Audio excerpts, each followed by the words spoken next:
नमस्कार, जय माता दी। सबको स्वागत है आपका हमारे चैनल सनातन धर्म का संसार में। कैसे हैं आप सब?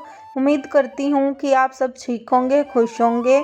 आशा करती हूँ आप सभी को हमारी तरफ से वीडियो पसंद आती होगी। दोस्तों, बसंत पंचमी का विद्या और सुरो देवी माँ सरस्वती को समर्पित होता है। इस दिन देवी सरस्वती की पूजा आराधना की जाती है। पुराणों के अनुसार इस दिन देवी सरस्वती प्रकट हुई थी। जब ब्रह्मा जी ने सृष्टि की रचना की तो उन्होंने पेड़ पौधे, जल, वायु, ग्रह, तारे, अग्नि आदि समस्त चीज़ों का निर्माण किया था। किंतु यह सभी चीज़ें स्तंभबद्ध नहीं थी, इसमें किसी भी प्रकार की ऊर्जा और ध्वनि नहीं थी। तब ब्राह्मण देव ने भगवान विष्णु से प्रार्थना की और संसार में चालमान करने वाली ऊर्जा को प्रकट करने को कहा। फिर भगवान विष्णु ने आदि शक्ति माँ दुर्गा का आग्रहण किया और माँ आदि शक्ति को एक तेज निकाला। वह एक श्वेत वस्त्र धारण की हुई स्त्री थी के रूप में बदल गया। उस देवी के 4 हाथ थे, एक हाथ में वीणा थी और दूसरे हाथ वर मुद्रा में था। प्रकट होते ही उस देवी ने अपनी वीणा से मधुर नाद किया। फिर इसकी तरंगे समस्त ब्रह्मांड में फैलने लगी, जिससे सभी निर्जीव चीजें संजीव होने लगी और समस्त संसार को ध्वनि प्राप्त हुई, जिससे सृष्टि में मधुर स्वर सुनाई देने लगे। माँ सरस्वती की कृपा से प्राणियों को वाणी प्राप्त हुई, जलधाराओं को कोहलान व्यतीत हुआ और वायु में सरसराहट होने लगी। तभी सभी देवताओं ने सुर प्रदान करने वाली इस देवी को सरस्वती का नाम दिया गया। इस प्रकार से माँ सरस्वती की उत्पत्ति हुई। माना जाता है कि वह दिन बसंत पंचमी का था। इसी कारण इस दिन माँ सरस्वती की पूजा की जाने लगी। देवी सरस्वती की 4 भुजाएं हैं। वह श्वेत वस्त्र धारण करती है और उनका वाहन अर्थात मोर पंक्षी माँ सरस्वती का वाहन है। इसी कारण से देवी सरस्वती की पूजा में मोर पंख का प्रयोग करना बहुत ही महत्वपूर्ण होता है। इस वर्ष में 26 जनवरी 2023 गुरुवार के दिन बसंत पंचमी का पर्व मनाया जाएगा। देवी सरस्वती को प्रसन्न करने के लिए मनुष्य नाना प्रकार के उनकी पूजा आराधना करते हैं। देवी सरस्वती की पूजा करने से ज्ञान, बुद्धि और तेज भी प्राप्ति होती है। पूजा करने वालों को जीवन में कभी अपचय, निराश नहीं मिलती। माँ सरस्वती विद्या कोई देवी इसलिए है कि विद्यार्थियों के लिए इस दिन बहुत ही अधिक महत्व होता है। शास्त्रों में कहा गया है, जिन व्यक्तियों की जुबान पर देवी सरस्वती का निवास होता है वह बहुत ही विद्वान और ज्ञानी होते हैं। उनकी बुद्धि अनंत कुशगर्ग होती है और वह संसार में कृति प्राप्त करते हैं और कला क्षेत्र में काम करने वाले लोगों के लिए माँ सरस्वती बहुत ही अधिक महत्व होता है। भगवान श्री कृष्ण जी कहते हैं, जिस घर में देवी सरस्वती का निवास करती है उस घर में कभी भी अशांति, दुख और पराजय नहीं आती है। इसलिए माँ सरस्वती की कृपा पाने के लिए आप मोर के पंख को विशेष उपाय अवश्य करें। वास्तुशास्त्र के अनुसार बसंत पंचमी के दिन मोर पंख के उपाय करने से घर में देवी सरस्वती निवास करती है। तो चलिए जान लेते हैं मोर पंख से जुड़े उपाय। दोस्तों, मोर पंख में वास्तुशास्त्र और ज्योतिष शास्त्र में कई उपाय बताए गए हैं। वास्तुशास्त्र के अनुसार मोर पंख शांति और सुख समृद्धि के लिए उपयोगी है। इस शास्त्र में एक प्रकार का यंत्र ही कहा गया है जो धन संपत्ति को आकर्षित करता है। यदि मोर पंख को घर में सही दिशा और सही स्थान पर रखें तो इससे घर में धन का आगमन होता है। सचित धन में कई गुना आगे वृद्धि होती है। मोर पंख घर में रखने से पैसे की आवक कई गुना बढ़ जाती है। इसलिए आपको केवल 3 मोर पंख लेने हैं, उससे जुड़े पूर्ण वस्तु उपाय करने हैं, जिसके बारे में आज हम आपको बताएंगे कि इसलिए क्यों महत्वपूर्ण जानकारी। आप पूरा जरूर सुने। सबसे पहले हम जब जानते हैं कि मोर के पंख हमारे धार्मिक शास्त्रों में क्या महत्व बताया गया है। धार्मिक ग्रंथों के अनुसार मोर पंख एक चमत्कारी यंत्र होता है और इसका प्रयोग तांत्रिक क्रियाओं के लिए भी किया जाता है। प्राचीन युग में मोर पंख तांत्रिक साधनाओं के महत्व के लिए माना गया है। साथ ही ज्योतिष शास्त्र में भी मोर पंख को बहुत ही महत्व दिया गया है।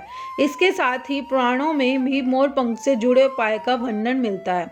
आयुर्वेद में भी मोर पंख बड़ा महत्व बताया गया है, जिसकी किसी प्रकार से मोर पंख घर में से रोग तथा बीमारियों को दूर रखता है। यदि घर में कोई व्यक्ति बीमार है तो मोर पंख का प्रयोग करके उसे स्वस्थ बनाया जा सकता है। मोर से जुड़ी पुराणों की कई कथाएं लिखी गई है। पक्षी शास्त्र में मोर से जुड़ी एक कथा का वर्णन मिलता है। प्राचीन युग में संध्या नाम का एक असुर हुआ करता था। वह बहुत ही शक्तिशाली और बड़ा ही तपस्वी था। गुरु शुक्राचार्य ने विद्या प्राप्ति करके संध्या नाम का असुर देवताओं का अपना शत्रु मानने लगा। उसने ब्राह्मण देव और भगवान शिव को वरदान प्राप्त किया था। बहुत ही अधिक शक्तिशाली बन गया था। उसके बाद उसने स्वर्ग का आक्रमण किया। कई देवताओं ने बंदी बना लिया, लेकिन उस असुर को पराजित करने के लिए देवताओं ने एक योजना बनाई और उसके लिए उन्होंने मारने का सहायता भी ली। सभी देवता और नवग्रह मोर के पंखों के विराजित हो गए, जिससे मोर बहुत ही अधिक शक्तिशाली बन गया और विशाल काय रूप में धारण करके उस मोर ने संध्या असुर पर आक्रमण कर दिया। इस युद्ध से संध्या असुर का वध हो गया और देवताओं ने उनका अध्यापित फिर से प्राप्त हुआ।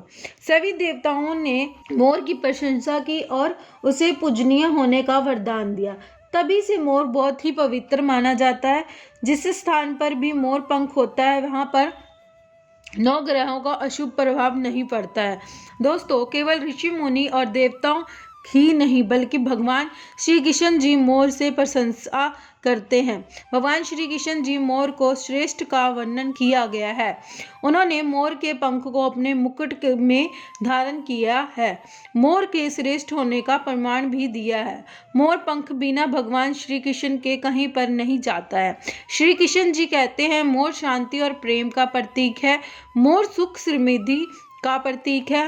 मोर केवल हिंदू धर्म में नहीं बल्कि दुनिया के सभी धर्मों में मोर को विशेष महत्व दिया गया है। प्राचीन लोग मोर पंख को अद्भुत शक्ति के बारे में इसलिए सभी धर्मों के ग्रंथों में मोर को महत्वपूर्ण स्थान दिया गया है। हिंदू धर्म में मोर को धन की देवी माँ लक्ष्मी, विद्या की देवी सरस्वती, भगवान श्री गणेश, हनुमान जी की तथा कार्तिकेय जी के से जोड़ा देखा जाता है। माँ लक्ष्मी से सुख समृद्धि और संपन्नता की देवी माना जाता है। मोर पंख का प्रयोग करके माँ लक्ष्मी प्रसन्न किया जा सकता है और सुख संपत्ति पाई जा सकती है। घर में क्लेश और झगड़े होने के कई कारण हो सकते हैं, लेकिन सबसे बड़ा कारण होता है घर में नकारात्मक ऊर्जा का प्रवेश करना। हमारे घर में जब ये नकारात्मक ऊर्जा कहा जाए प्रवेश करती है तो नकारात्मक ऊर्जा दूर करने के लिए कौन सा उपाय करना चाहिए। वास्तुशास्त्र के अनुसार प्रत्येक घर में नकारात्मक ऊर्जा फैलाने वाली चीजें मौजूदा होती है। इन वस्तुओं को बिना हमारे घर चल नहीं पाता है।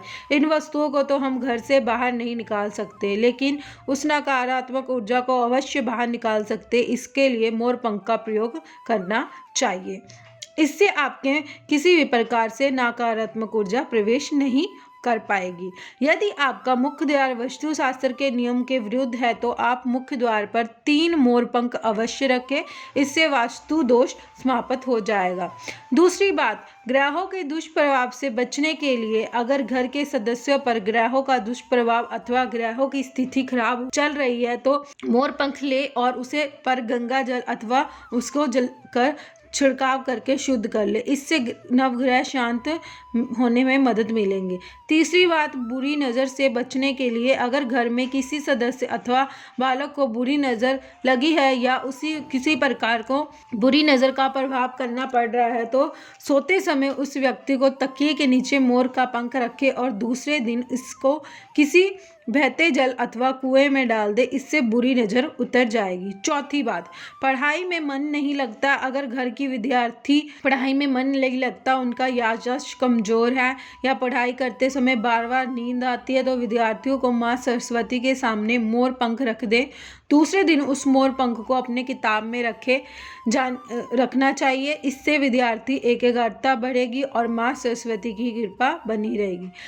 पांचवा उपाय, दुष्ट शत्रुओं से छुटकारे पाने के लिए कोई शत्रु जानबूझकर आपको परेशान कर रहा है या और आपके बार बार नुकसान पहुंचाने का प्रयास करता है, तो मंगलवार के दिन हनुमान जी के मस्तक का सिंदूर मोर पंख पर लगाएं और सुबह के समय बिना नहाए ही इसे बहते हुए जल प्रवाह में अथवा कुएं में डाल दे। इससे शत्रुओं से छुटकारा मिलता है।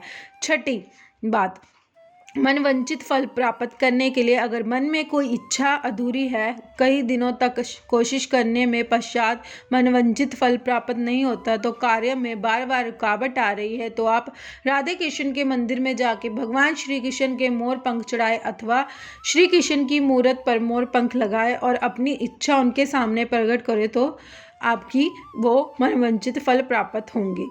आपसी प्रेम कम होने लगा तो बेडरूम के दक्षिण पूर्व दिशा में मोर पंख रखे देना चाहिए। इससे दोनों के बीच में प्रेम बढ़ेगा और अपनी मनमुटाव खत्म होगा। आप अगर किसी भी शुभ दिन मोर का एक पंख लेकर घर में किसी ऐसे स्थान पर रखें जहां पर आने जाने वाले लोग की नज़र सबसे ज़्यादा पड़ती है। असल में मोर का पंख नकारात्मक ऊर्जा को अवशोषित करता है, इसलिए आपको ऐसे स्थान पर लगाना चाहिए जहां पर नज़र आए। तो मोर पंख का उपाय न सिर्फ आपके बल्कि आपके घर की सदस्य के जीवन में सुख और समृद्धि जरूर लेकर आएगा। तो दोस्तों, इस प्रकार से मोर पंख का प्रयोग करने से आपके अपने जीवन में सुख समृद्धि ला सकता है। उम्मीद है आपको यह जानकारी अच्छी लगी होगी। अगर अच्छी लगी हो तो वीडियो को लाइक जरूर करें और कमेंट में जय श्री कृष्ण और जय माँ सरस्वती लिखना ना भूलें और चैनल को सब्सक्राइब जरूर करें। तो मित्रों, आज के लिए बस इतना ही। फिर मुलाकात होगी एक नए और ताज़ा वीडियो के साथ। तब तक के लिए नमस्कार और धन्यवाद।